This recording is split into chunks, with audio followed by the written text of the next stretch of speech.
നമസ്കാരം. നമ്മൾക്കിന്ന് നമ്മുടെ സർവീസിന് എടുക്കുന്ന ജാക്കിന്റെ ഡീറ്റെയിൽസും ഏതെല്ലാം ജാക്കുകൾ നമ്മൾ എടുക്കും, ഏതെല്ലാം ജാക്കുകൾ നമ്മൾ എടുക്കില്ല എന്നുള്ള കാര്യങ്ങൾ പറഞ്ഞുതരാം. അപ്പോൾ ആദ്യം തന്നെ നമ്മുടെ ബേസ് മോഡൽ ജാക്കി, അതായത് നമ്മൾ ആദ്യകാലങ്ങളിൽ തുടങ്ങി ഇപ്പോഴും ഉപയോഗിച്ചുകൊണ്ടിരിക്കുന്ന ഇന്ത്യൻ മോഡൽ ജാക്കി അല്ലെങ്കിൽ ഡൽഹി മോഡൽ ജാക്കി എന്നൊക്കെ പറഞ്ഞാൽ നമ്മുടെ ആദ്യകാല ഗരാഷുകളിലെല്ലാം തന്നെ ഉപയോഗിച്ചിരുന്നത്, ഇപ്പോഴും മിക്കവാറും ഗരാഷുകൾ ഉപയോഗിക്കുന്ന ഒരു ഇക്കണോമി മോഡലുള്ള ജാക്കിയാണിത്. ഈ ജാക്കി നമ്മൾ സാധാരണ ഗതിയിൽ സർവീസ് എടുക്കാറില്ല. കാരണം നിങ്ങൾക്ക് ഇത് ഞങ്ങളെ കൊണ്ട് ചോദിച്ചു കഴിഞ്ഞാൽ നമ്മുടെ കോസ്റ്റ് കൂടുതലായിരിക്കും.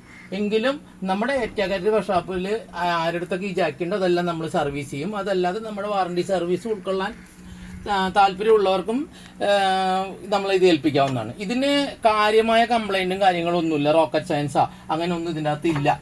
ഇത് സാധാരണ രീതിയിൽ ഫ്ലോറ് വളരെ മോശമായിട്ടുള്ള ടെറൈൻ മോശമായിട്ടുള്ള വർക്ക്ഷോപ്പിലാണ് ഇത് റെക്കമെൻഡ് ചെയ്തത്. ഇതിൽ ഈ സർവീസും ചെയ്തിട്ടുള്ള എടുത്തുകൊണ്ട് വന്ന പടിയാണ് കിടക്കുന്നത്. സാധാരണ ഇതിന്റെ മാസ്റ്ററിന്റെ ഇവിടെ ലീക്ക് വരും.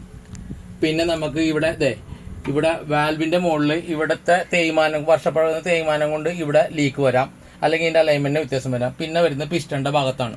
പിസ്റ്റന്റെ ഭാഗത്ത് ഓവർലോഡ് വരുന്നത് കൊണ്ടോ അല്ലെങ്കിൽ എന്തെങ്കിലും കാര്യത്തിൽ ഇവിടെ അടിച്ചു കൊള്ളുന്നതുകൊണ്ടൊക്കെ പിസ്റ്റൺ വളയുകയോ ത്രെഡ് പോവുകയോ തേയ്മാനം കൊണ്ട് മാറുകയോ ചെയ്യും. ഇത്രയും മാത്രമേ ഇതിൻ്റെ അകത്ത് വരുന്നുള്ളൂ.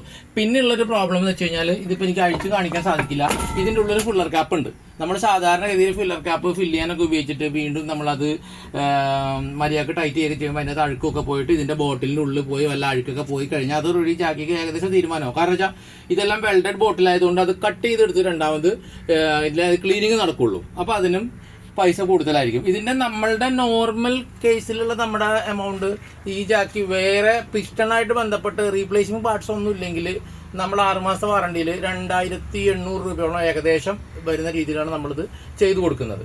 അപ്പൊ ഈ ജാക്കി ഏറ്റവും ടെറൈൻ മോശമായ സ്ഥലത്ത് ഉപയോഗിക്കേണ്ട ഒരു ജാക്കിയാണ്.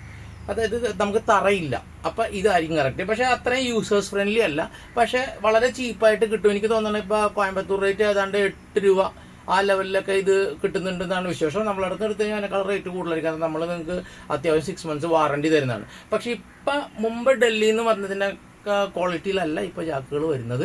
ഇപ്പൊ എനിക്കറിയില്ല, എൽഫണ്ട് എന്നൊക്കെ പറഞ്ഞ് വരുന്നതിനൊക്കെ മൗത്ത് തള്ളിപ്പോകുന്നത്, മാസ്റ്ററിന്റെ മൗത്ത് തള്ളിപ്പോകുന്ന ഒരു കംപ്ലൈന്റ് ഒക്കെ വരുന്നുണ്ട്. പിന്നെ ഓവർ ടൈറ്റ് എന്ന് പറയുന്ന കേസും വരാറുണ്ട്. അപ്പൊ ഈ ജാക്കിയാണ് നമ്മൾ പരിചയപ്പെടുത്തുന്ന ഒന്നാമത്തത്.